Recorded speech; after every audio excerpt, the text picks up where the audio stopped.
Hi everybody. My wife and I first heard about Making a Murderer 22 months ago during a night out in Glasgow with our youngest daughter.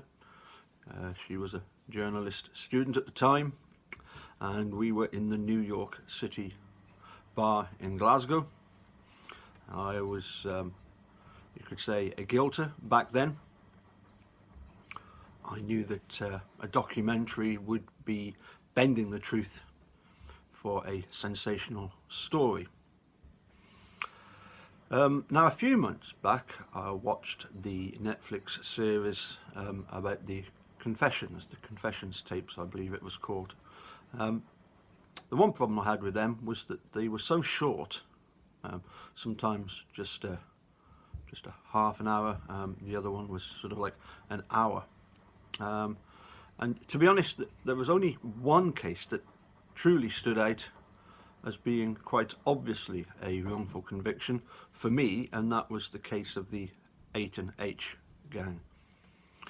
As I say, being so short, it's a problem, because you can't put much into half an hour or even an hour. But when you've got 10 hour-long episodes, then you've got a much better chance of actually presenting the facts. And of course, that's exactly what Making a Murderer does. It presents a much bigger picture, so much so that obviously hundreds of thousands of people millions of people have watched it, hundreds of thousands have actually been drawn in to investigate further, and not just take the documentary by itself and just judge the case on that, which seems to be a common criticism from guilters, as if, you know, that's all we've ever done is just believed the documentary. Well, as I say, I didn't believe that was going to be the case before I watched it, and it was after I watched it that I realised there is definitely a wrongful conviction being perpetrated. So, yeah, one of the things, the many things that caused me to shout out at the TV was when Ken Kratz, in his summing up, I'm sure everybody remembers this line, when he said that reasonable doubt is for innocent people. No, reasonable doubt is for everybody.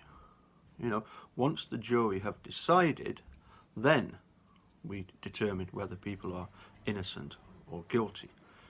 As I say, I took great exception at that particular line, because he also asks the jury to set aside the key and the bullet. Clearly, he knows perfectly well that they were planted, and they were planted to frame Steve, and he clearly knows that Steve is innocent. As I say, he knew how pathetic and feeble that particular evidence against Stephen was.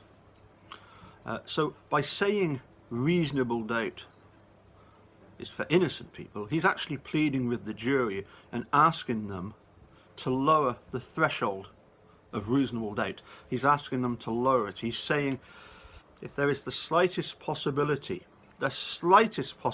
of Steve having done it, then that's enough.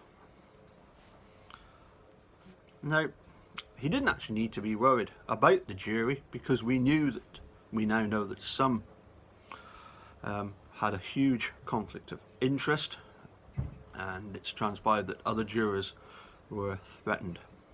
Now, we know that they took a considerable amount of time to come to a decision. Guilty of murder, but not guilty of mutilating a corpse. Now, some have suggested that the fact that the bones were moved led to that decision. I'm afraid I don't actually agree with that decision. I've seen it written down, and I've heard it that by producing a verdict of guilty on the murder, some of the jurors reduced into thinking that by coming up with the guilty verdict, but they're not guilty of mutilating a corpse, some people were duped into thinking that Judge Willis, who is clearly the most evil person ever to enter his courtroom, would order a retrial. And of course, we're still waiting for that retrial, but it's getting ever closer. Now, I must say thanks to everybody on both sides for comments. Obviously, apart from the clown, we keep laughing at him.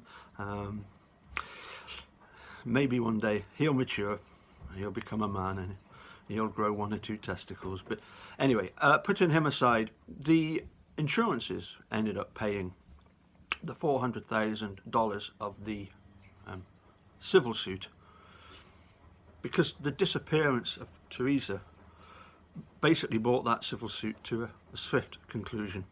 Just before the star witnesses, Tom and Dennis, were due to be called. Now,